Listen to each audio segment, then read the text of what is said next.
Oxo.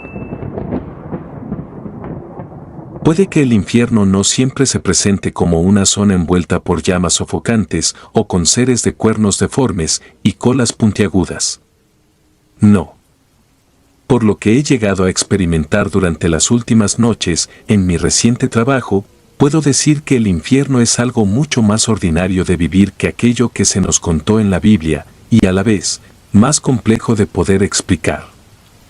Lo que sí puedo decir de entrada es que cada persona cuenta con un infierno interior y la forma que éste tome supongo que es a lo que dependerá de cada uno. Cuando era un niño de primaria, recuerdo que detrás de nuestra calle había un terreno inmenso, el cual marcaba cierta división entre un municipio y otro. Como en cada lugar del mundo, las personas peor intencionadas llegaron a cometer distintas atrocidades a lo largo y ancho de este. Por parecer un lugar abandonado, sobre aquellos suelos se llevaron a cabo rituales, abusos e inclusive asesinatos. Hay que aclarar que dicha zona en la que vivía siempre tuvo fama de ser una de las más peligrosas. Todo lo que tuviese que ver con Tultepec y Coacalco, sobre todo con las cercanías hacia CTM, era un expediente bizarro de injusticias, peligros y sí, también historias relacionadas a lo oscuro. Aquel gran terreno en el cual se llevaron a cabo cientos de atrocidades con el pasar de las décadas, un día pasó a ser espacio para la construcción de departamentos y tiendas de conveniencia, y entre ellas un Oxxo. Recuerdo que mis padres fueron las primeras personas a las cuales les escuché decir que dicho establecimiento se quedaría maldito. A pesar de que no debía de preguntar por ser alguien fácil de asustar y sugestionar, me atreví a preguntarles por qué motivo es que afirmaban eso. Ellos me dijeron que, lo más probable era que yo ya no lo recordara por el tiempo que pasó. Sin embargo, me contaron que, por allá del año 2011, hubo grupos de personas, las cuales aprovechaban las madrugadas para encender hogueras y llevar diferentes tipos de rituales. Y de entre las cosas que se sabían, hacían quema de hierbas y algunas noches de fechas remarcadas sacrificaban animales como cabras, palomas y borregos, para después beber de aquella sangre, así como derramarle de esta a ciertas partes en específico del suelo, con la finalidad de sellar energéticamente aquel territorio. Mi madre me comentó que, después de casi 5 años en que los vecinos ya tomaban aquellos rituales como algo cotidiano, aquel grupo de gente aparentemente satanista dejó de ir tan seguido, hasta que nunca se les volvió a ver por allí. Intrigados por qué tanto se podían encontrar en el que era su punto de reunión, los adultos fueron a revisar la zona, una vez que se sintieron seguros de que aquel grupo de personas extrañas ya no regresaría. Me explicaron mis padres que no encontraron la gran cosa, a diferencia de lo que imaginaban.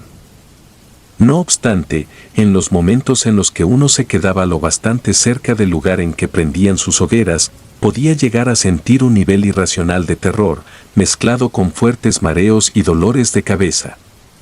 Nadie sabía que podía ser tan poderoso como para ocasionar sensaciones tan fuertes y desagradables en uno. En una ocasión, un velador que pasó por ese lugar cerca de que dieran las 12 de la mañana, alertó a las personas cercanas de ser un lugar peligroso, pues, en sus propias palabras, se le presentaron sus peores temores, y en una sola noche.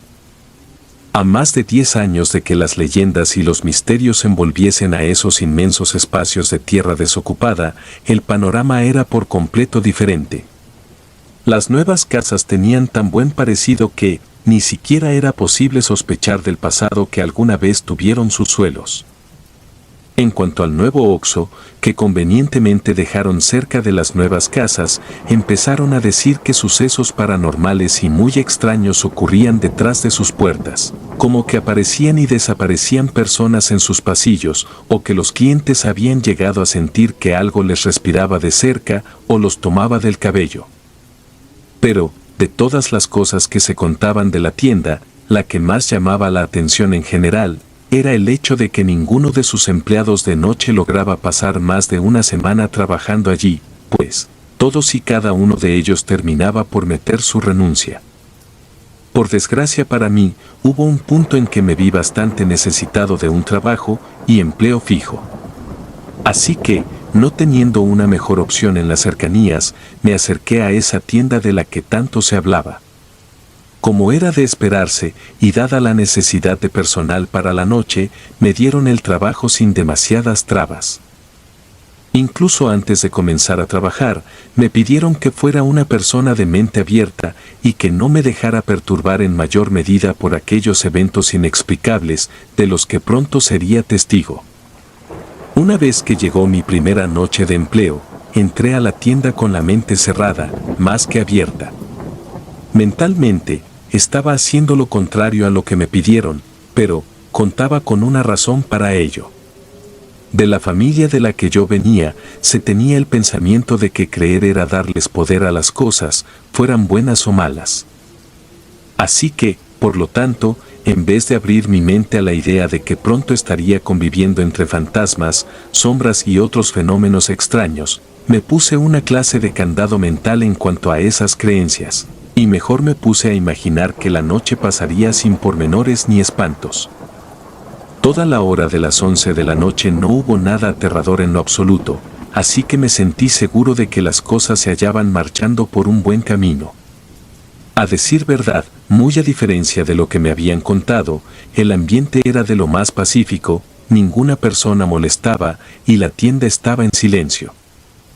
Miré el reloj, apenas eran las 11:58 de la noche, aún faltaba tiempo con el cual cumplir, pero pensé que, si el resto de la noche continuaría de la misma manera, entonces no tendría ningún problema con ello.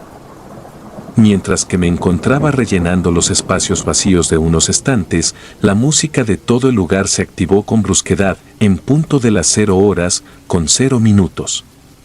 El reloj digital mostraba 4 ceros en fila, anunciando el inicio de un nuevo día. A pesar de que la canción que sonaba no era aterradora, fue el volumen de esta la que me hizo estremecer y querer quitarla tan pronto como me fuera posible. Llegué tras la caja y pude quitar la música, dejando el lugar de nuevo en silencio.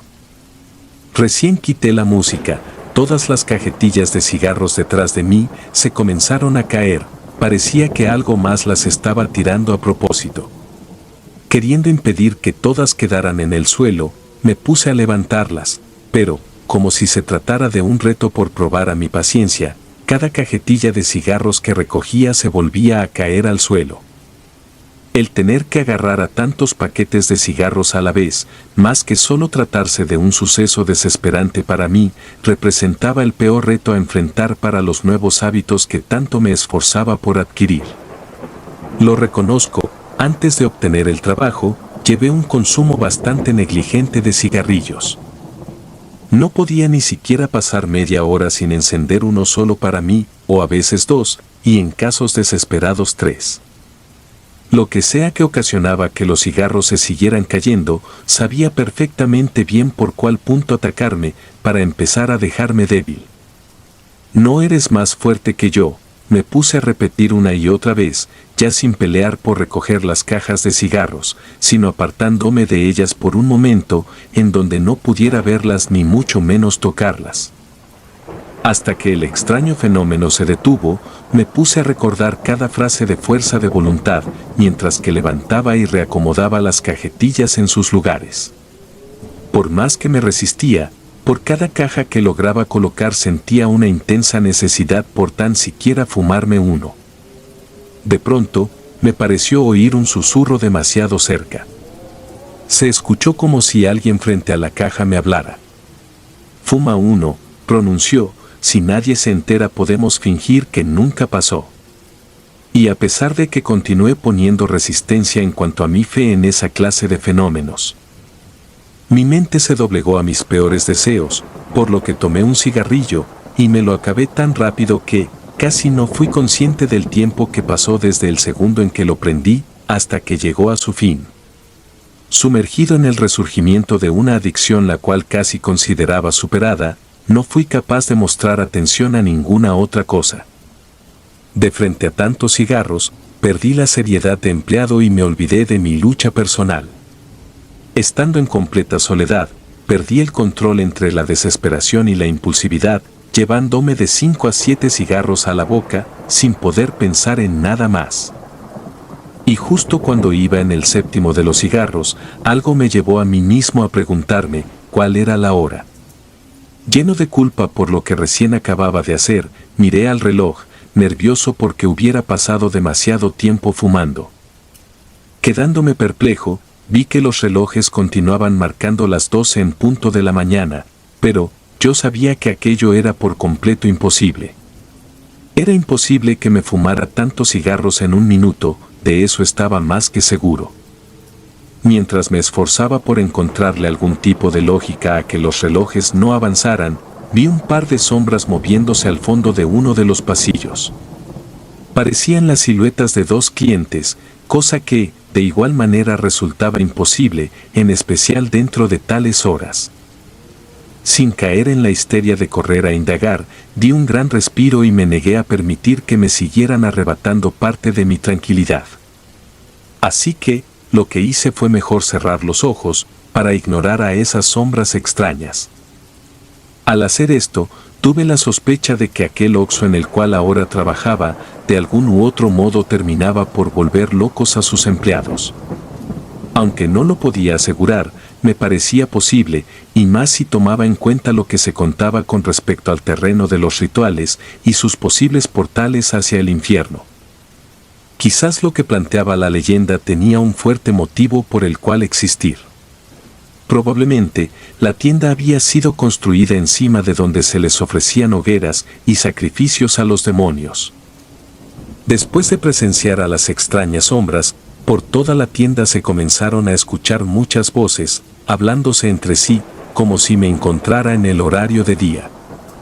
En lugar de callarse, éstas se hacían más intensas y pasaron de escucharse como simples conversaciones a gritos de una multitud agresiva. Para este punto, no pude controlar la ansiedad que me provocaba tal escándalo, me tapé los oídos con ambas manos y deseé con todas mis fuerzas que el ruido se detuviera. De pronto, el reloj por fin marcó las 12:01. En adelante, a pesar de que cada tanto se podía escuchar algo fuera de lo común, el nivel de actividad paranormal disminuyó notablemente. Continué estando solo, sin un solo cliente por atender. Poco antes de poderme ir a mi casa, me puse a recordar casos semejantes al de Amityville. Se decía que existían lugares que, en determinados momentos del día o de la noche, activaban aquellas peores cargas de energía que tenían contenidas, y si uno tenía la desgracia de encontrarse cerca cuando aquello sucedía, entonces estaba prácticamente condenado a experimentar alguna tragedia, para así quedar convertido en parte de la maldición y sumarse al círculo infinito de dolor. Al día siguiente, después de haber dormido un poco, se me ocurrió platicar con dos conocidos míos, los cuales sabía que habían hecho el intento por trabajar allí de noche. Y tan pronto como se enteraron de que ahora trabajaba allí, me pidieron que abandonara el empleo, mencionando que no valía la pena arriesgarme de esa manera por unos cuantos pesos. Luego de que les preguntara cómo fueron sus experiencias, ambos coincidieron en haber sentido que algo les arrebataba su cordura, lentamente, hasta lograr tenerlos al borde de algo impensable. Como, por ejemplo, el quererse quitar la vida. Todo a partir de las 12 en punto, tiempo en que los relojes se detenían. Quien llevaba menos tiempo de haber abandonado el trabajo, me comentó que, en su caso, veía aparecer inmensos charcos de sangre que se extendían de pasillo a pasillo. Siempre que se esforzaba por limpiarlos, de fondo escuchaba tanto lamentos, así como el pronunciar de amenazas inhumanas, dirigidas hacia ella. Al final, estuvo a punto de cortarse las muñecas y ser ella el siguiente motivo de derramar charcos por los pasillos. Sin embargo, aquello que la hizo salvarse fue el cambio de hora, de ser las 12 en punto a las 12:01. Por lo que entendí, parte de la supervivencia de uno radicaba en qué tan capaz era de enfrentar las cosas que pasaban a esa hora marcada. Cada día, el primero de los minutos pertenecía a Satán. ¿Alguna vez oíste hablar sobre la niña que apareció en el área de congeladores?, me preguntaron, a lo que respondí de forma negativa. Según me explicaron, hace no más de 2 años, un empleado de la noche se había encontrado con el cuerpo congelado de una pequeña, con uniforme de primaria. Y por más que se indagó en las grabaciones, nunca pudieron dar con el momento exacto en que ésta llegó allí, y haciendo del caso algo todavía más bizarro de escuchar, se supo que su madre fue encontrada también a los pocos días, con cercanía al estacionamiento de la tienda, mas jamás se llegó a una conclusión, ni siquiera a una mínima pista. Por lo visto, la tienda en la que ahora trabajaba contaba con un amplio iceberg de misterios y testimonios espantosos. Pensaba que, si esas eran apenas las cosas de las que sí teníamos conocimiento, entonces aquello que ignorábamos debía de ser 1000 veces peor. Antes de ir a mi segunda noche de trabajo, tomé prestado uno de los crucifijos de mi abuela y me lo puse debajo del uniforme.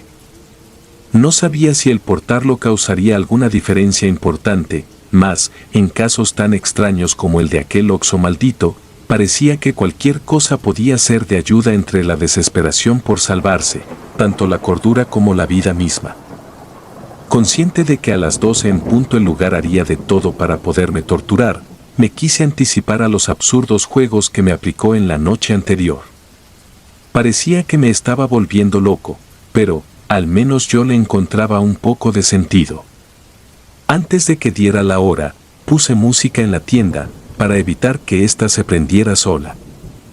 Y antes de que los paquetes de cigarros se comenzaran a caer, yo mismo me encargué de bajarlos de su lugar, llevándolos al suelo antes de que la tienda misma lo hiciera por mí. Cerca de las 11:57 de la noche, un cliente se acercó a la ventanilla.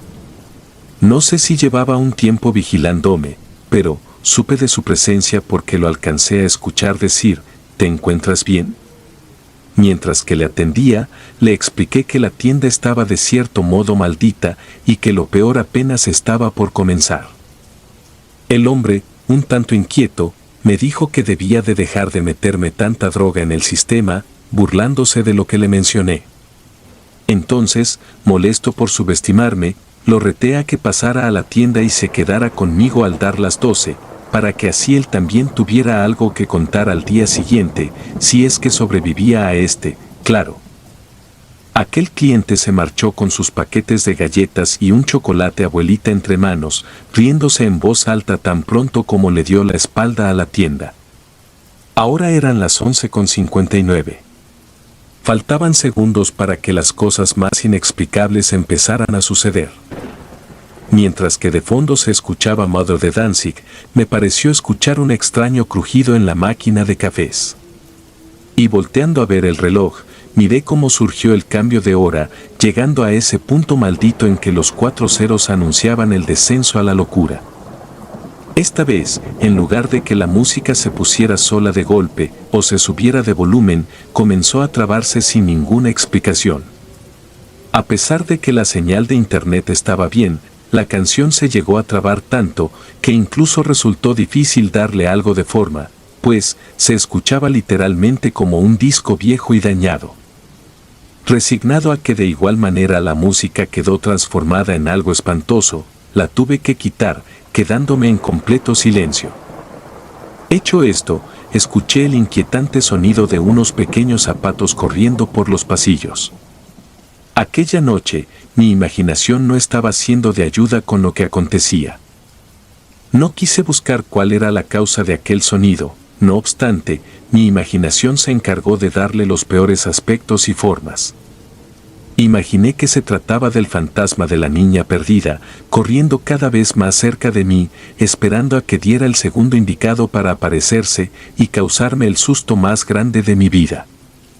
Mientras me peleaba por cancelar aquellos pensamientos, tal y como me lo temí, dicha niña se manifestó. Solo que, en lugar de hacerme pegar un brinco, se quedó quieta mirándome. Temí que en cualquier momento se me aventara. Pero por suerte, después de unos segundos en los cuales se mantuvo observándome, la vi desaparecer. Ahora estaba paralizado, tratando de parecer valiente, aunque un fuerte nudo en la garganta apenas si me permitía respirar con normalidad. Desaparecida la niña, la máquina de cafés volvió a crujir de forma anormal. Viendo que el reloj continuaba atorado en las 12 en punto de la madrugada, pensé que ir a revisarla me serviría de distracción, al menos en lo que la hora infernal me permitía regresar a un plano ordinario. Aquello fue quizás la peor idea de la noche. Al destapar la máquina para ver cuál era el problema, me encontré con una cantidad grotesca de enormes cucarachas, retorciéndose entre las bebidas, corriendo y emergiendo de allí, listas para empezar a subirse encima de mí. Pese a lo repulsivo que resultó, me esforcé por no caer en un colapso mental, pues, sin duda, ese era el momento en que más necesitaba de mis facultades. Muertas todas las cucarachas, el reloj avanzó de minuto, y la música regresó a la normalidad, y por sí sola. Había conseguido vencer al peor momento de la noche. Cuando amaneció y pude volver a casa, me encontré con la visita de un primo querido, Josué. Este dijo que mi aspecto era como el de un fantasma, pálido, delgado y con expresión cansada. Recién le platiqué de las atrocidades que ocurrían en mi trabajo. Este me insistió en que lo dejara acompañarme, aunque fuese una sola noche.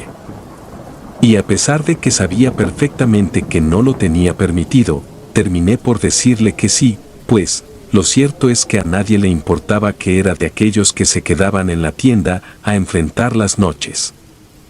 Ten cuidado, le dije a mi primo. Ten cuidado porque, al dar las 12, vas a conocer cómo luce en realidad el infierno. Josué me dijo que se sentía listo y hasta un tanto emocionado, y que, en caso de que sucediera algo peligroso, éste ya contaba con qué defenderse.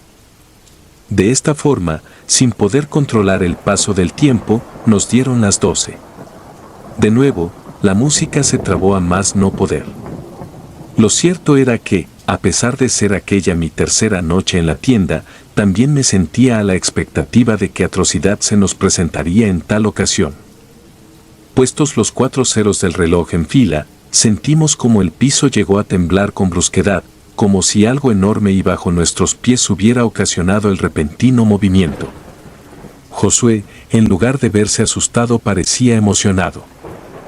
Como el extraño temblor se encargó de derribar muchos paquetes de frituras en uno de los pasillos, él y yo nos dirigimos allá para recogerlos. Y después de acomodar esos paquetes, me preguntó si podía abrir uno, a lo que le respondí con un sí. Tan pronto como mi primo abrió la bolsa, empezó a gritar horrorizado, hasta dejarla caer. Debido al terror que tuvo, se alejó de allí corriendo. Y quedándome solo en el pasillo, me atreví a levantar la bolsa de frituras que éste terminó por tirar. Entonces, comprendí la razón a su pánico repentino. Adentro de esta, en lugar de tener las papas convencionales de siempre, había dedos cortados. Recuerda que el propósito del lugar es hacerte perder la cabeza, le recordé a mi primo desde donde estaba. No creas en todo lo que te muestre, solo te está probando, agregué, sin recibir ninguna respuesta de su parte. De pronto, comencé a escuchar cómo se repetía el sonido de la caja registradora. Josué, ¿eres tú?, pregunté, dirigiéndome hacia él. Entonces, comenzó a ocurrirme uno de los fenómenos más desagradables y desesperantes de experimentar. Los pasillos por los cuales intentaba correr para llegar hasta allá se volvieron infinitos a mi vista. No importaba cuánto corría hacia adelante para salir de allí, el maldito pasillo no parecía acabarse. Miré hacia mi reloj, continuaban siendo las 12 en punto. «Ya detengan esto», grité, arrancándome cabellos de la cabeza, en medio de la desesperación. Después de tanto correr y correr sin llegar a un final de pasillo, por fin conseguí salir de ahí, mas no encontraba a mi primo por ninguna parte. Y en su lugar, al dirigirme a la caja, choqué con un hombre corpulento que llevaba pasamontañas. Enseguida sospeché de aquel asaltante.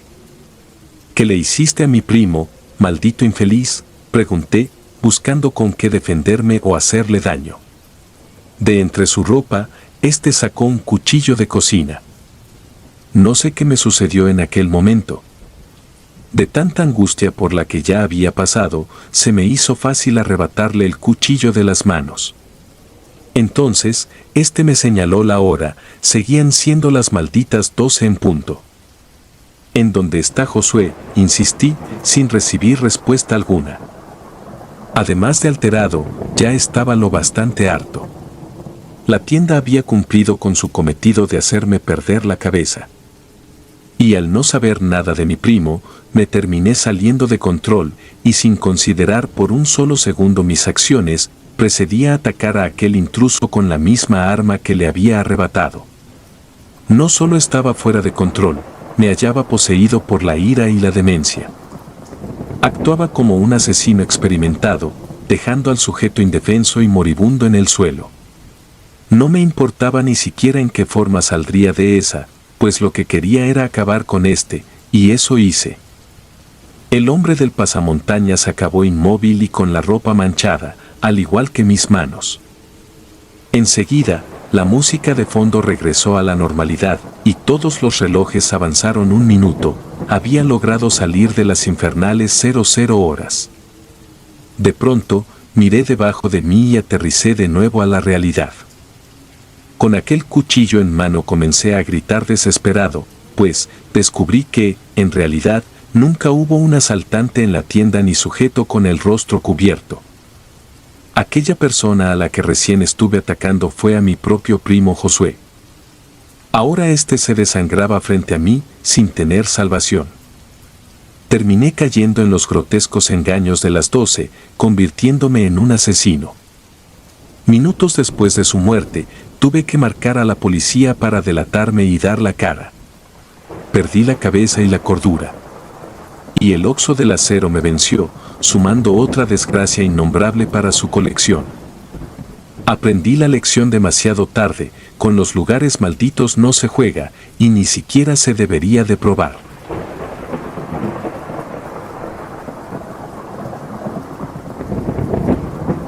Oxo, turno infernal. En el infierno, el alma arde y las emociones se sofocan. Me encuentro de pie detrás de la caja, cierro los ojos y reconozco que todo, incluyendo mi pasaje por esta vida, ha sido convertido en humo y poco queda por rescatar. Algunos estamos condenados a pagar precios que no nos corresponden. La vida no es justa y la muerte tampoco. Hoy es 26 de agosto, pero la primera vez que visité el infierno en vida fue a finales de julio. Llevo trabajando en el Oxxo poco más de 3 meses. Mi horario favorito siempre fue el de la noche, porque nunca fui bueno para descansar en las madrugadas, por culpa del insomnio y mi mente inquieta. Al turno que comenzaba a partir de las 11 de la noche y finalizaba a las 7 de la mañana, le solía llamar el turno de los sonámbulos. Sin embargo, a partir de la noche en que la señora del bebé quemado se cruzó en mi camino, comencé a verlo como el turno infernal. Pues recuerdo esa ocasión de la misma manera en que se recuerda a nuestros peores días, o en mi caso, peores noches. Era 29 de julio, a un día de haber cumplido los 22 años. Antes de llegar a la tienda, detrás de esta, me pareció ver a una pobre señora, oculta en el rincón más oscuro y lejano a la vista. Luego de distinguir su figura, la cual era sentada en el piso y con un rebozo, me atreví a acercarme, para averiguar si ésta se encontraba bien. Apenas me acerqué, descubrí que tenía a un bebé con la cara quemada, entre sus brazos. No lloraba ni tampoco se movía, pero estaba envuelto en un conjunto de sábanas. La mujer se veía en extremo delgada y acabada, con los labios secos y una expresión de hartazgo, y aunque le pregunté si le podía ayudar en algo, ella no me dijo nada. Estremecido por su apariencia raquítica, fui a comprarle algo de comer en un puesto cercano de tacos. Regresando a la parte trasera de la tienda, le insistí en que aceptara lo que le había comprado. Y a diferencia de otras personas en condición de calle, esta ni siquiera me dio las gracias. Y en lugar de eso, me miró con coraje y me gruñó para que me apartara. Sin tener otra opción, le terminé dejando el plato de comida en el piso y me retiré de ahí para entrar a trabajar. Durante toda la noche, no pude pensar en otra cosa más que en la señora de afuera. Hice mis tareas de siempre, surtí los estantes, limpié las máquinas de café, trapeé en cada rincón y atendí a quienes se acercaban a la ventanilla. Sin embargo, mis pensamientos, a diferencia de las acciones, se mantuvieron en un mismo lugar. Cuando dejé la tienda por la mañana, volví a verla, acostada en el piso, abrazando a su bebé con gran debilidad. A lo largo del día, no fui capaz de llevarme alimento a la boca sin sentir una culpa asfixiante por el hecho de comer a gusto, mientras que otras personas caían muertas en la calle a falta de un pan y un techo. Pues la sensación de vergüenza hacia mí mismo, en especial a la hora de intentar comer, siguió atormentándome, como si se tratase de una reciente maldición, y es que no tuviera hambre, pues eso era lo que más tenía, sino que era incapaz de disfrutar la comida de la forma en que acostumbraba a hacerlo. La misma señora del bebé se mantuvo detrás del Oxxo en las siguientes noches. Sin importar cuánto traté de ayudarla a hacer que su sufrimiento resultara menor, ella siempre se molestaba conmigo. Pero al paso de una semana, comencé a creer que le agradaba el que la viera de esa manera. La última ocasión en que me atreví a dejarle algo de dinero, esta me insultó. Intrigado por el caso de la extraña mujer, le pregunté a mis compañeros de los otros turnos si con ellos también se comportaba hostil. Y entre gestos de extrañeza, todos me dijeron que la mujer se acercaba a la tienda únicamente para pasar las noches y casi siempre se marchaba una vez que yo abandonaba el lugar. A raíz de lo que escuché, crecieron mis sospechas de que se trataba de algo personal. La cuestión que no me dejaba en paz y me hacía doler la cabeza era el lograr encontrar el porqué. Con cada noche que la señora pasaba tirada detrás de la tienda, sentía mi cuerpo volverse más débil. Pensaba que era el colmo tener que enfrentar mareos y hambre estando en un sitio repleto de alimentos empaquetados y bebidas calientes. Era como tener sed en medio de agua salada, no podía probar un bocado de nada sin después enfrentarme a un malestar enorme. Entre la debilidad de las noches y la desesperación por ayudar a la mujer de afuera, parecía que iba perdiendo la cordura de forma gradual. Y sabía que ella estaba detrás de todo. Una mañana, recién salí del trabajo, en lugar de irme directo a la casa, me quedé oculto a observar las acciones de la señora. Tal y como lo aseguraron mis compañeros, esta abandonaba la tienda a poco después de mi salida. Antes de que ella siquiera cruzara la calle, alcancé a ver cómo a la pobre mujer se le cayó su bebé sobre la banqueta en el frío concreto. Haciendo a un lado mi cautela, salí del rincón en donde me hallaba y corrí hasta ella, para ayudarle a levantar a la indefensa criatura. Pero en cuanto me acerqué a ambos, ésta me ordenó que me alejara entre insultos y empujones. Había dejado a su bebé en el piso, tan solo para agredirme, y a pesar de la caída que sufrió, este no emitía ni un mínimo llanto. Fastidiado por el poco respeto que me tenía la mujer, me atreví a preguntarle por qué me despreciaba tanto. Antes de responder, sacó una botella de entre su ropa y me salpicó el uniforme y la cara con un líquido extraño, con olor a hierbas. Conteniendo mis peores impulsos, me apresuré a darle la espalda, para mejor marcharme a mi casa. Antes de que me alejara lo suficiente, ésta me comenzó a gritar sin parar, que pronto sería arrastrado al infierno y pagaría por las terribles cosas que le hizo mi padre. Y a pesar de no contestar a sus interminables amenazas, tuve demasiada angustia antes de estar en la casa. Pues me resultaba muy confuso que la señora mencionara a mi padre, pues, ni siquiera yo, siendo su hijo, había sabido algo nuevo de él en mis 22 años de vida. Apenas llegué a mi hogar, le comenté a mi madre y abuela sobre la extraña mujer y sus amenazas relacionadas a mi padre. Sin la necesidad de explicar más, vi cómo se quebraba la tranquilidad de mi madre. Esta guardó silencio y miró con seriedad a mi abuela, como si las dos comprendieran algo que yo no. Luego de insistirles en que me explicaran qué estaba pasando, mi mamá murmuró que mi padre era un cobarde. Seguido de esto, me contó sobre los últimos días en que supieron de él. Me dijo que el hombre había escapado del estado, justo cuando tenía mi edad, o sea, 22 años atrás. Remontándose a dicha época, mi madre me explicó que, cerca de donde éste vivía, se mencionaba mucho la presencia de una bruja, la cual sacrificaba animales. Pocos tenían el valor de acercarse a la mujer, sin embargo, lo único de lo que estaban seguros era que se llamaba Tamara. Interrumpiendo parte de la historia, le pregunté a mi mamá si en verdad estaban seguros de eso, o si solo se trataba del clásico mito, fabricado por jóvenes ociosos e ignorantes. Con suma seriedad, me respondió que todas las personas cercanas estaban seguras de aquello, pues en muchas ocasiones se la encontraban a mitad de la calle, exclamando rezos o esparciendo cenizas frente a las casas vecinas. Siguiendo con la historia que involucraba a mi padre y dicha señora, mi madre me mencionó que, cuando las acusaciones a esta mujer se salieron de control, fue mi propio padre quien tuvo la idea de ir hasta su casa, para provocar un incendio que acabara con la incertidumbre de gente cercana. Desconociendo que Tamara vivía con un pequeño bebé de meses, mi padre le prendió fuego a la casa, con la esperanza de acabar con la bruja.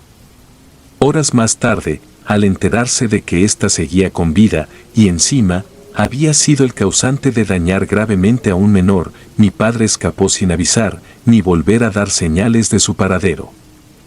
Y de tan repentinas que fueron las cosas, creo que el hombre ni siquiera alcanzó a saber del embarazo de mi madre. Luego de escuchar una historia tan trágica y despreciable, estuve del lado de mi madre. Mi padre no fue más que un hombre cobarde, que quiso salir por la tangente antes que responder a sus acciones.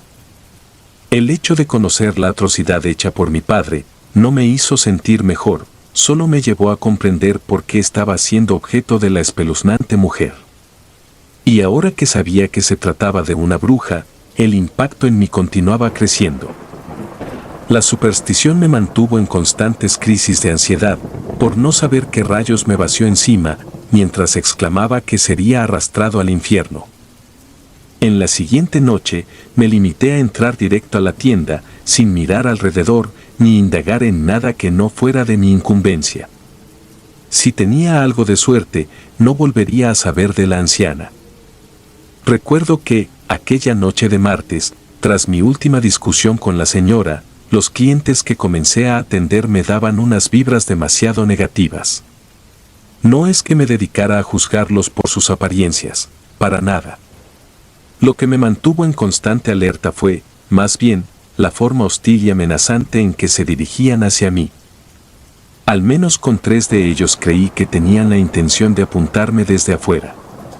Y por primera vez, tuve miedo como empleado. El turno de noche ya no se veía tan agradable. No tenía nada que ver con la larga lista de tareas, era mi nueva y creciente inseguridad ante las cosas que no podía controlar. En punto de las 3 de la mañana con 33 minutos, la luz en toda la tienda se cortó de golpe. Y lo primero que deseé hacer fue ocultarme en el baño y no volver a salir hasta que hubiera luz de día. Pero a pesar de la cobardía, que me invitaba a no moverme de donde estaba, me obligué a salir de la tienda. Estando afuera, con el frío de la calle y el inquietante silencio, descubrí que alguien se había encargado de cortar la luz, a propósito. No era la primera vez en que esto me ocurría, a decir verdad, era la tercera. Y por alguna razón, en las redes se hizo popular un reto, que consistía en grabarse cortando la luz de cualquier tienda Oxxo, para después salir corriendo y no ser atrapado. En lo personal, me parecía un reto bastante molesto y tonto, pero muy poco importaba lo que nosotros como empleados pensáramos al respecto. Pues nos pagaban por cumplir, y eso era todo. Una vez que logré arreglar el problema de la luz, escuché a la anciana bruja riéndose detrás de mí. En el segundo en que volteé, ésta sonreía mostrando sus dientes chuecos y grisáceos. Al sentir que sobrepasaba los límites de cercanía, tuve el impulso de empujarla, para así poder apartarme de forma apresurada y volverme a encerrar en la tienda. La señora rió con mayor fuerza y escupió al piso. Antes de lograr entrar, se puso a gritarme otra sarta de amenazas. Frases que me dejaron estremecido y con la piel helada. Pues dijo que, si yo no estaba dispuesto a arder en las llamas del infierno, le tocaría al resto de mi familia hacerlo. Paralizado ante tal exclamación, caminé de vuelta a ella, suplicándole en voz alta que por favor no nos hiciera daño, solo por lo que le hizo mi padre. Y en respuesta, la espantosa mujer gritó que, una buena hija de Satán nunca perdonaba. Después de pronunciar palabras tan enfermizas, arrojó al bebé que siempre llevaba a mis brazos. Y por pura inercia lo terminé sosteniendo. Aterrado, miré hacia abajo, a ese pequeño bulto de sábanas que ahora traía encima. Lo único que resaltaba era el diminuto rostro del bebé quemado. Sin embargo, el estado de este no era como recordaba haberlo visto, pues ya no traía la piel quemada, puesto que no había piel ni carne, solo huesos secos y oscuros. Por la impresión, lo dejé caer. Aquel bebé siempre fue un conjunto de huesos, y mi visión de las cosas estuvieron distorsionadas. Así que corrí y regresé a la tienda, con la respiración agitada y el pulso inestable. Desde el encuentro con la bruja, ninguna otra persona vino a la ventanilla. Luego de terminar con mis responsabilidades de la noche, sufrí de un severo agotamiento que me obligó a cerrar los ojos y caer dormido, sentado en el único banco de mi alrededor. Antes de que mi alarma de salida sonara en mi celular, la mente me volvió preso de una pesadilla que, lejos de ser como cualquier otro escenario fabricado por el inconsciente, se sintió como encarnar en un plano bizarro e infernal.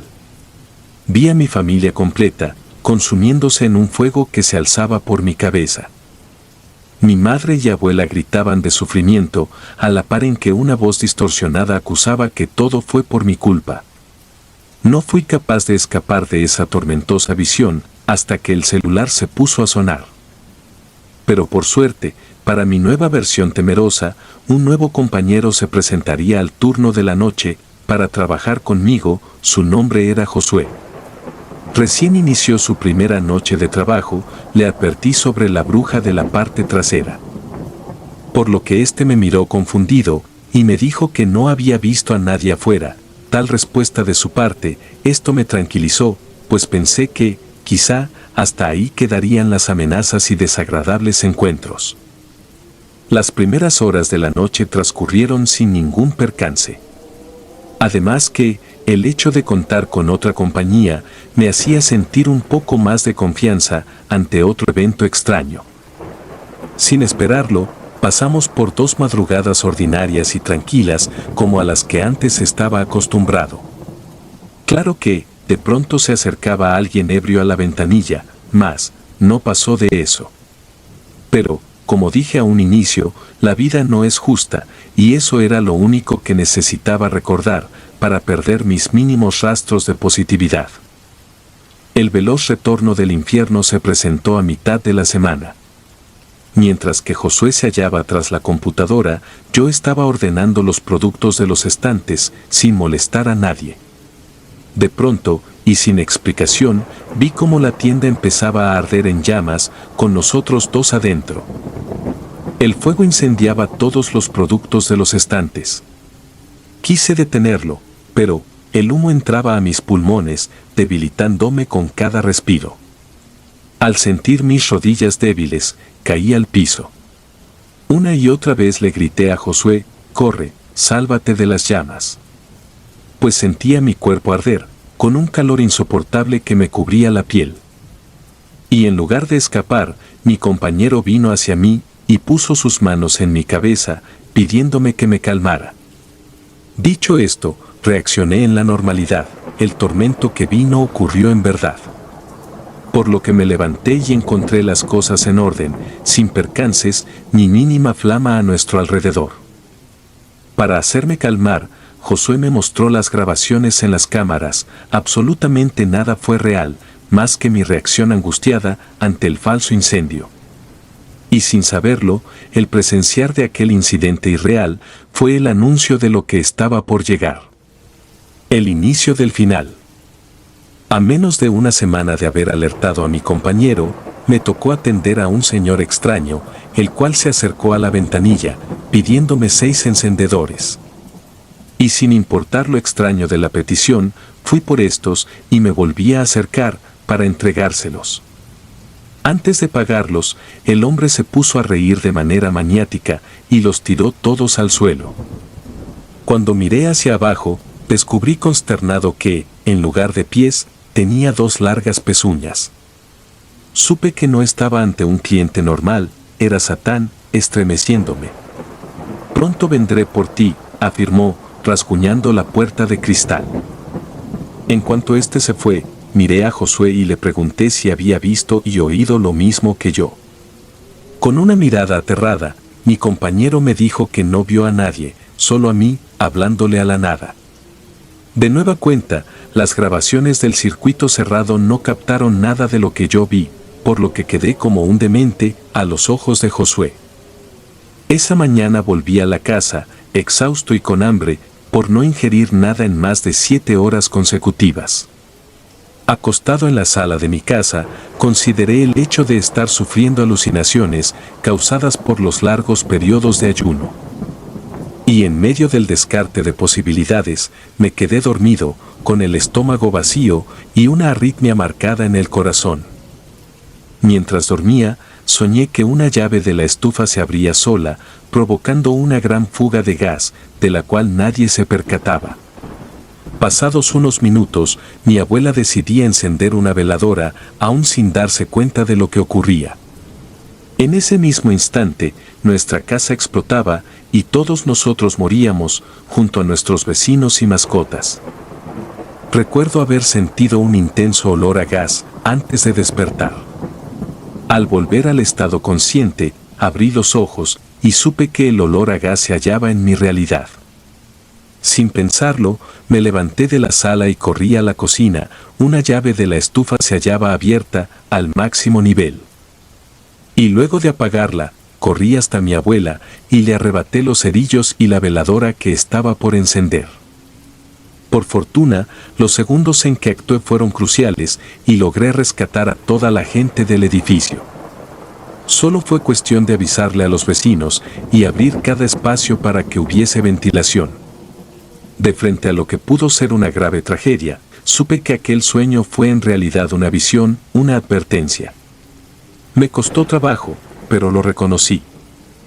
Si no me encontraba dispuesto a pagar yo solo por las acciones de mi padre, entonces el infierno se cobraría a una lista de inocentes sin dar tiempo a reaccionar. Aunque nos salvamos de la explosión, me quebré en un llanto profundo, avisando a mi familia que pronto sería arrastrado al infierno por culpa de mi padre y las intenciones vengativas de Tamara. Sabía que el momento se aproximaba, mi cuerpo ardía de los pies a la cabeza y escuchaba a la voz del demonio diciéndome que no fuera cobarde y muriera con dignidad. Por lo que en los siguientes días traté de encontrar a mi padre por medios virtuales para saber de su paradero, mas no obtuve ni la mínima pista. Conforme más se acercaba la fecha 26, más visiones tenía de mí y mi cuerpo consumido por las llamas, del mismo modo en que había muerto el pobre bebé de Tamara. Soñaba con el calendario mostrando el número 26 y el reloj apuntando las 3:40 de la madrugada. Noche tras noche, seguía viendo a clientes extraños detrás de la ventanilla. Josué me confesó que ya estaba harto de tener que trabajar conmigo, pues le angustiaba esa conducta que tenía de atender a personas inexistentes y hablarle a la nada. Mi compañero no lo podía entender, y era mejor que las cosas fueran así. Ya que, esa gente que yo atendía y que él no conseguía ver, por lo general, llegaban para amenazarme de muerte o para reírse en mi cara, golpeándole a la puerta y exclamando que estaba por ser uno de ellos. Finalmente, llegó la noche del 25. A una hora de tener que entrar a trabajar, me despedí de las personas que más amaba, con un abrazo inmenso y la cabeza en alto. Y aunque ellos no sabían mi destino, yo sí conocía ese futuro. Pero de última hora, Josué informó que no podría presentarse a trabajar por un accidente que tuvo en moto. A pesar de algunas heridas, informó estar estable y bajo la atención hospitalaria. Yo sabía que, hasta su accidente había sido puesta a propósito, pues, simplemente no era su hora de morir, era la mía. Antes de entrar a la tienda, di un último vistazo al letrero de la entrada. El anuncio de Oxxo era el señalamiento a la entrada del infierno, o al menos así lo era para mí. Recientemente, las noticias informaban de diversos incendios y explosiones provocados a tiendas Oxxo. Muchas veces decían que eran obras de manifestantes o accidentes. Y a pesar de lo que decían en los encabezados, muchos de aquellos atentados ocultaban secretos demasiado atroces. Antes de que dieran las 3 de la mañana, comí por última vez, consciente de que toda la tienda quedaría deshecha. Miré mi reflejo en uno de los refrigeradores. Por el bajo peso y los ojos hundidos, ya parecía mucho a un cadáver. Resignándome a lo inevitable, tuve mi último atracón de comida. Abrí cada producto que se me antojó de los pasillos, y me los fui comiendo, con la desesperación y brusquedad de un animal hambriento. Y al ser las 3:30, puse mi canción favorita, y me paré detrás de la caja, aguardando a que la gente del infierno llegara a incendiar la tienda. En el infierno, el alma arde y las emociones se sofocan. Mientras gritaba con el cuerpo cubierto de fuego, tuve un último pensamiento: odiaba a mi padre, lo odiaba más que a nadie. Mi interior se consumía, pues ya estaba en el infierno.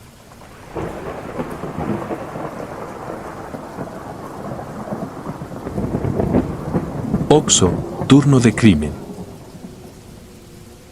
En donde algunos de mis amigos solo encontraban desventajas y supuesta explotación, yo veía puntos a favor y un trabajo cómodo.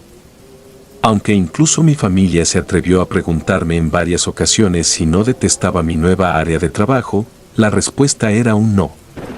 Ni estaba molesta con la zona, ni lo veía como algo tedioso. Mi nombre es Nora Acevedos. Decidí pedir una oportunidad para trabajar en el Oxxo, primero por la necesidad económica y en segundo, por mi facilidad de tratar con otros y ser servicial. Como la tienda quedaba a unas 2 calles de mi casa, lo vi como una ventaja extra. El domingo por la noche, ya tenía todo listo, sobre todo en el aspecto mental. Estaba preparada para un nuevo empleo, y con una mirada positiva, me dije a mí misma que todo saldría de lo mejor. Pues el primer día de trabajo, desperté antes de las 6 de la mañana, desayuné y me despedí de mi madre, quien me deseó la mejor de las suertes en aquel lunes. Ahora, mientras que cuento esto, me resulta irónico pensar en lo rápido y fácil que se nos puede borrar una sonrisa de la cara para ser transformada en una expresión de impacto y horror. Llegué a la tienda algunos minutos antes de que diera inicio mi turno. Pero antes de entrar, escuché un alboroto de perros frente al Oxxo. Estos ladraban y se amontonaban en torno al basurero que se hallaba junto a la entrada. Confundida, miré alrededor para ver si otra persona veía lo mismo que yo, pero parecía que era la única en poder presenciar el extraño comportamiento en los perros. Sabía bien que ningún acto peculiar en los caninos ocurría por casualidad.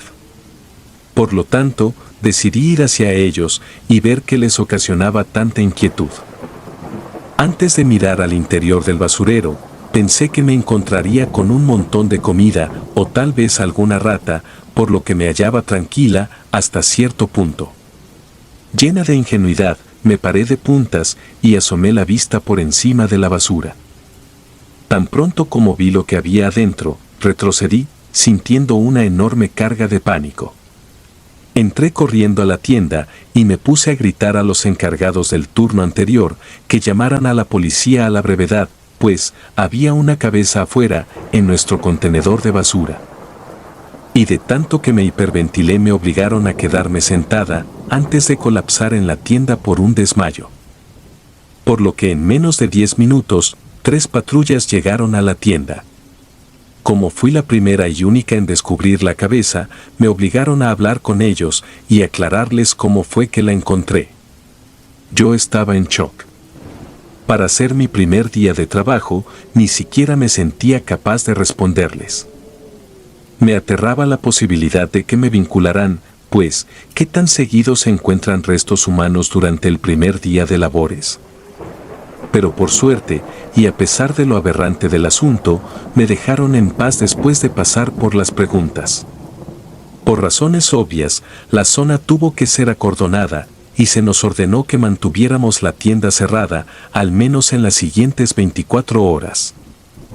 Después de la espantosa escena tuve que regresar a mi casa, consternada, y sin hallar las palabras para contarle a mi familia sobre lo que había ocurrido. Todo el día me mantuve con aquella desagradable sensación de angustia y ganas de huir. A la mañana siguiente, la entrada de la tienda estaba despejada. Entré portando mi uniforme y saludé a mis dos compañeros, Enrique y Fátima. Desde mis primeros minutos trabajando, sentí un ambiente denso en el interior, era parecido al ambiente de un cementerio o la morgue de un hospital. No lo digo desde la exageración, en los pasillos hacía bastante frío, y uno se sentía abrumado desde que ponía un pie en ese sitio. Los clientes empezaron a llegar a grandes cantidades, mientras cumplíamos con nuestras tareas. Para haberse encontrado la cabeza de alguien en las afueras de la tienda, me parecía que todo marchaba con una cotidianidad anormal.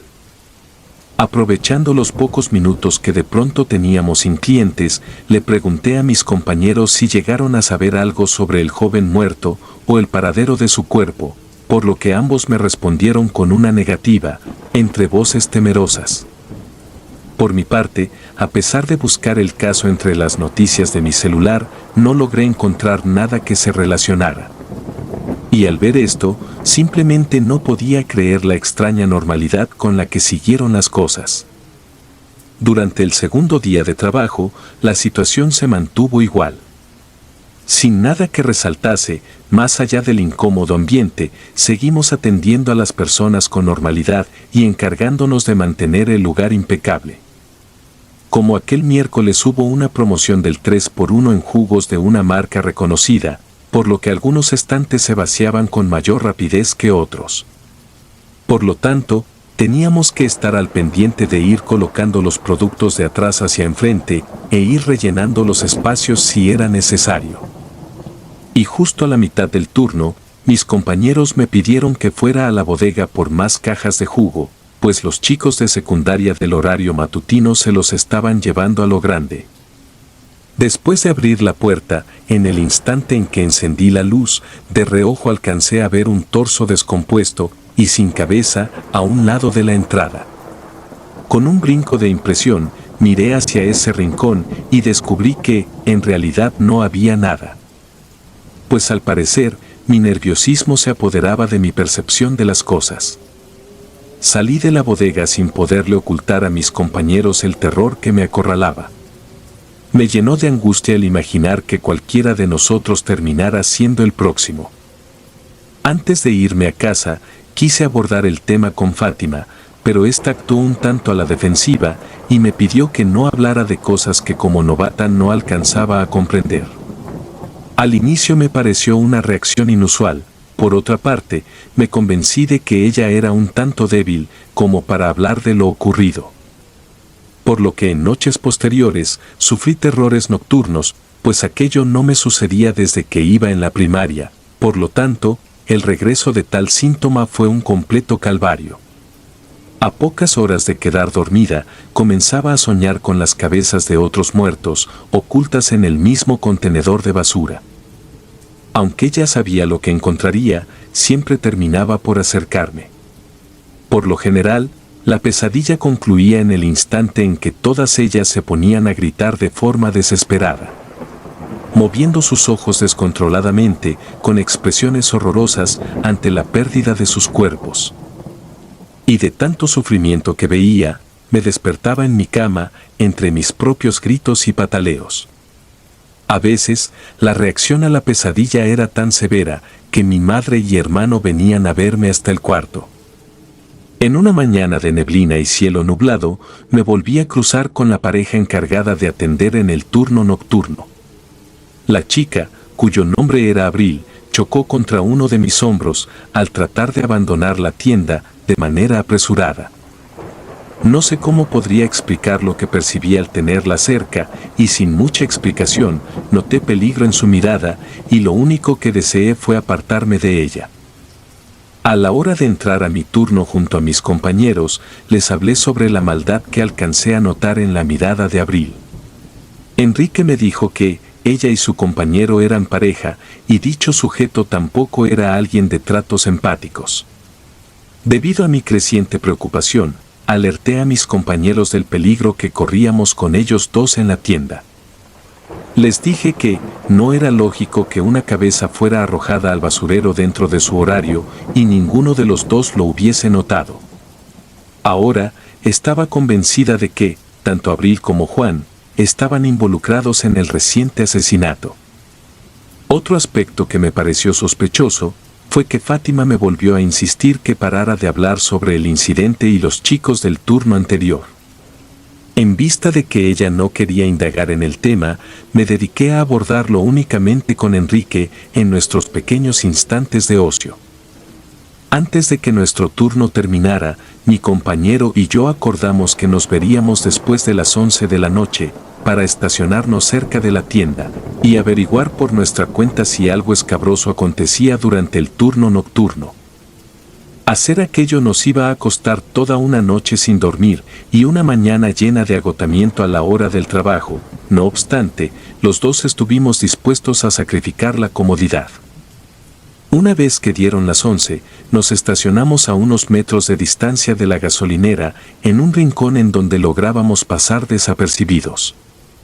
Y mientras transcurrían las horas de la madrugada, Enrique y yo estuvimos platicando, para pasar el tiempo, a la par en que vigilábamos nuestro lugar de trabajo, con cautela.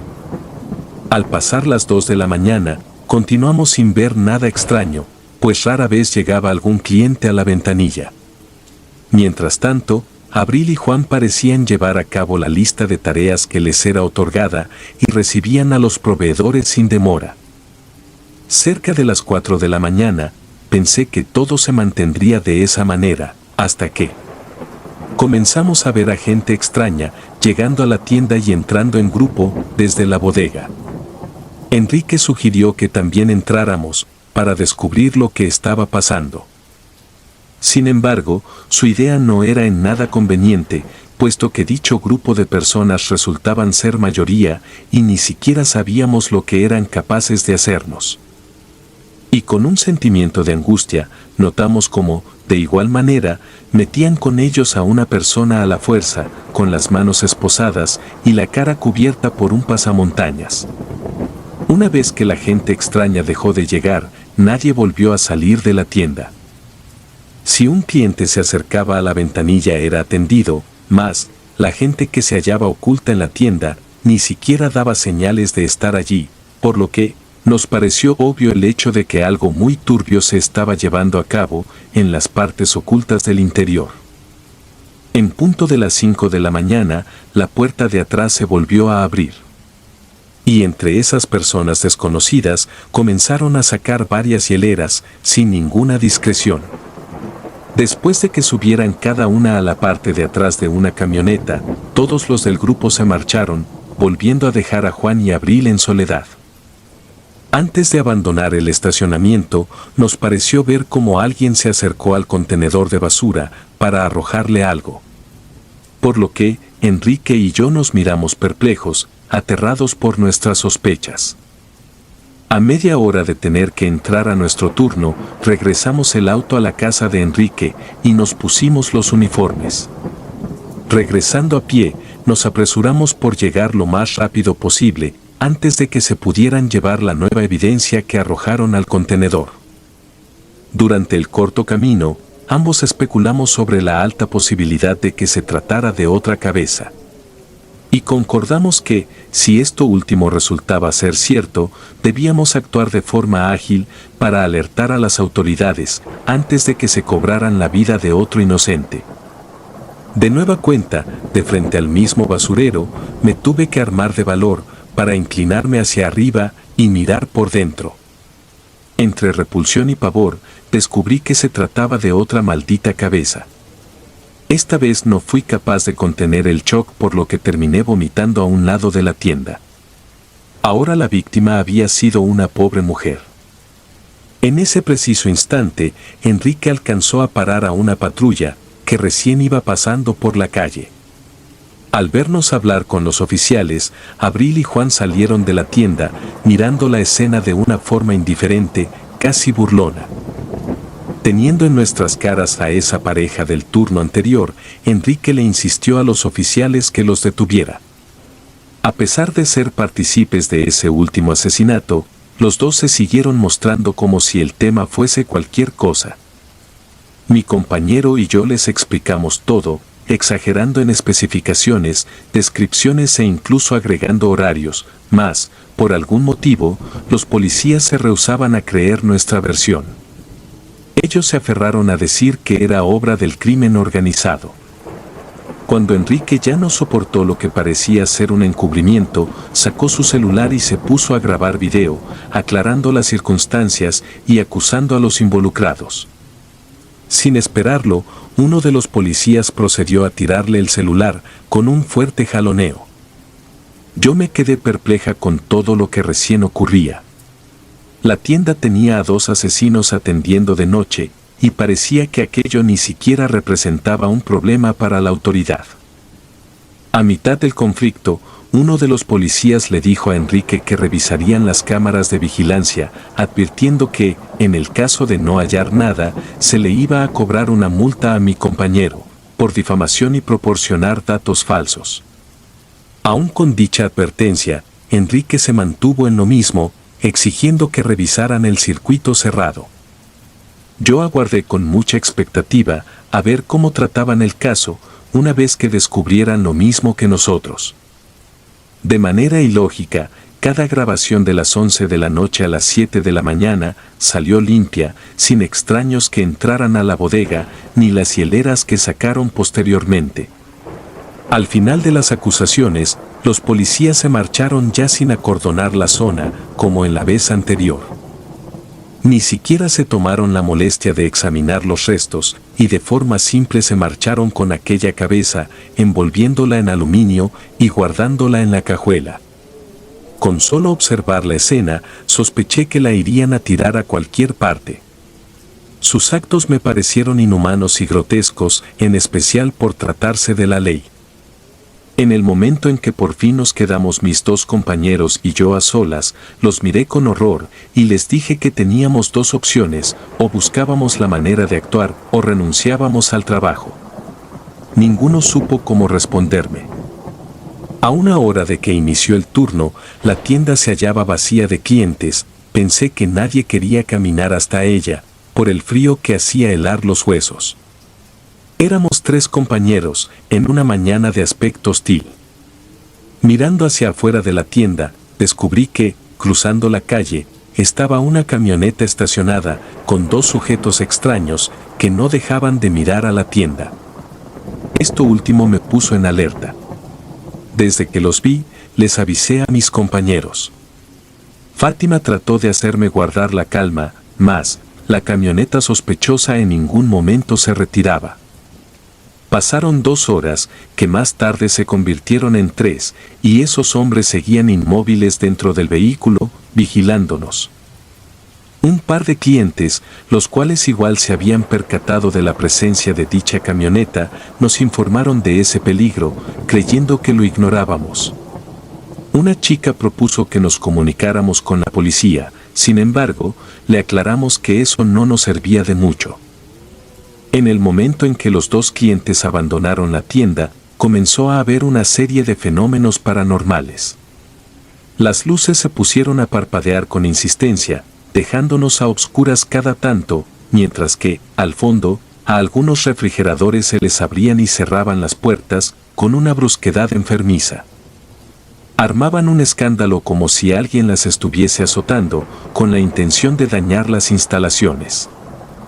Dada la impresión, Enrique y yo sacamos nuestros celulares para grabar esa clase de fenómeno del tipo poltergeist. Encender las cámaras solo hizo que la actividad paranormal aumentara y los golpes en refrigeradores se volvieran más fuertes. Y entre gritos molestos, Fátima nos pidió que dejáramos de grabar. Aunque los dos le obedecimos, no pude evitar pensar mal de ella y sospechar de su participación en las muertes. A la mañana siguiente, mi amigo Enrique faltó al trabajo, así que, al terminar el turno, fui a su casa para saber si se encontraba bien. Al tocar la puerta, me abrió su madre, con la cara hinchada y la voz quebrada. Me dijo que Enrique había desaparecido. Desde la mañana anterior, luego de captar las anomalías sucedidas en la tienda, mi compañero no volvió a poner un pie en su casa. Sospecharon que alguien lo había secuestrado, y lo que no entendíamos era, ¿para qué? Muy en el interior, sabía que se trataba de la tienda, y no de una casualidad. Entonces, recordé a los sujetos de la camioneta y los oficiales corruptos. Estaba segura de que las respuestas se encontraban en mi área de trabajo. Un día después de haber estado con los padres de Enrique, llegué a la tienda más temprano que de costumbre y encontré a Fátima conversando con Abril. Sin contener la impotencia, fui a reclamarle a ambas por conspirar a favor de homicidios atroces y desapariciones injustas. En medio del intercambio de palabras, los dos líderes de aquella tienda salieron de forma sorpresiva por la puerta principal. Con un par de sonrisas perversas, me dijeron que me convenía guardar silencio y estar tranquila antes que perder el trabajo y algo más que eso. Bastó con escucharlos para quedar angustiada ante su reciente amenaza. Y sin saber cómo responder, les exclamé que renunciaría.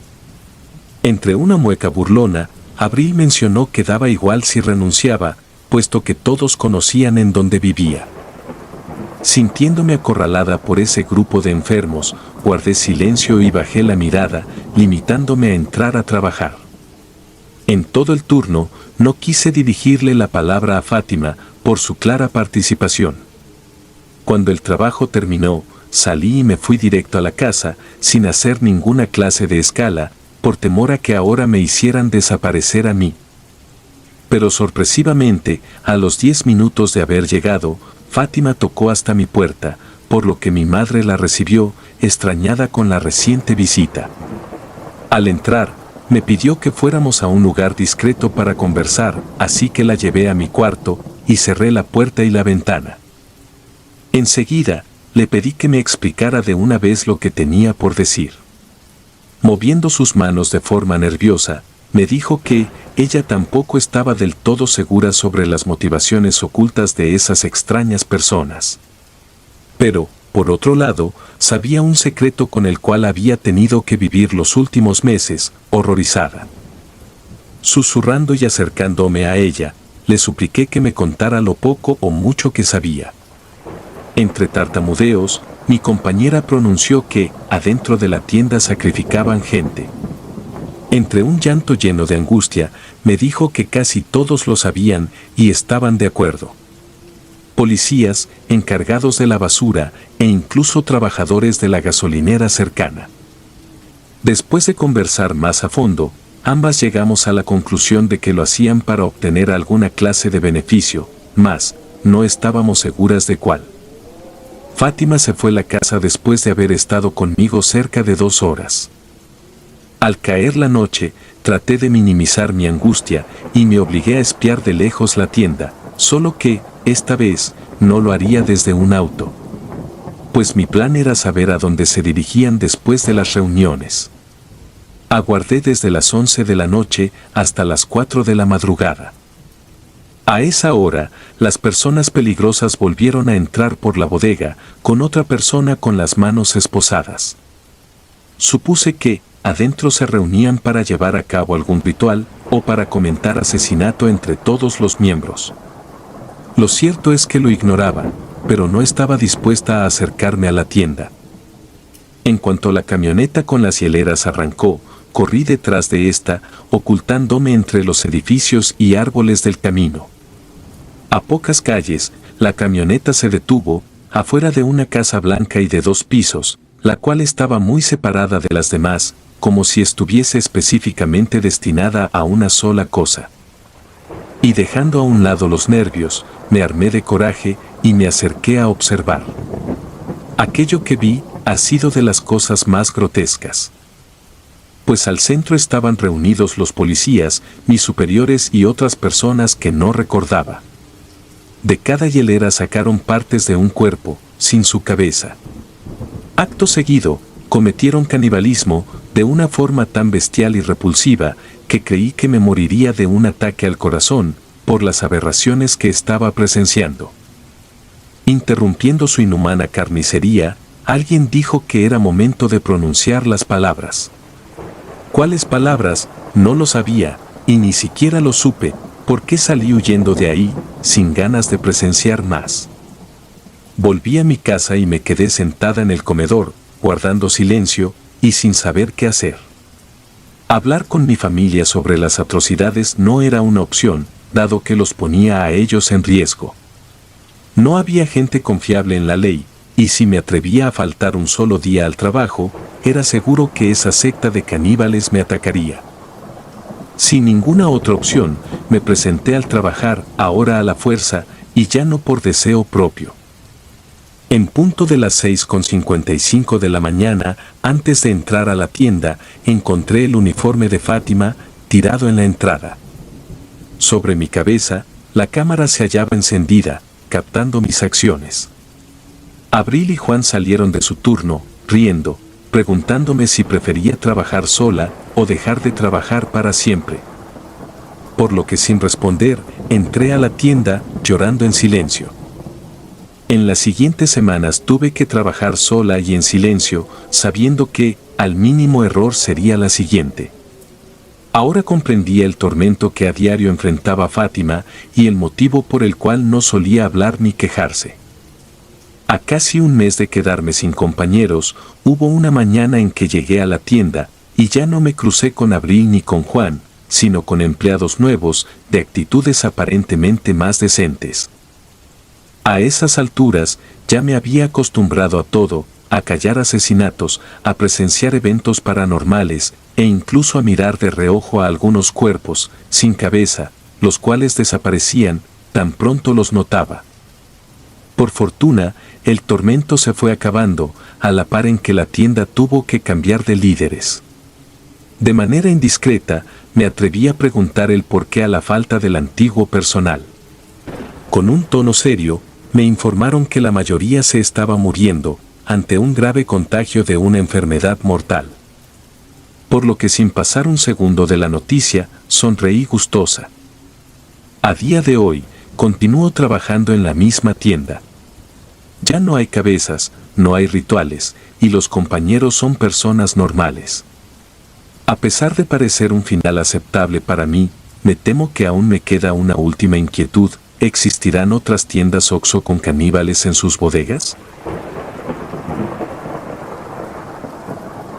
Si te gustaron los relatos, me gustaría que me apoyaran con un like o haciendo un comentario, ya que eso nos ayudaría bastante. Y si no estás suscrito o suscrita, te invito a que lo hagas para que no te pierdas lo mejor de relatos de terror. Sin más, gracias. Relatos escritos y adaptados por Dea Martín.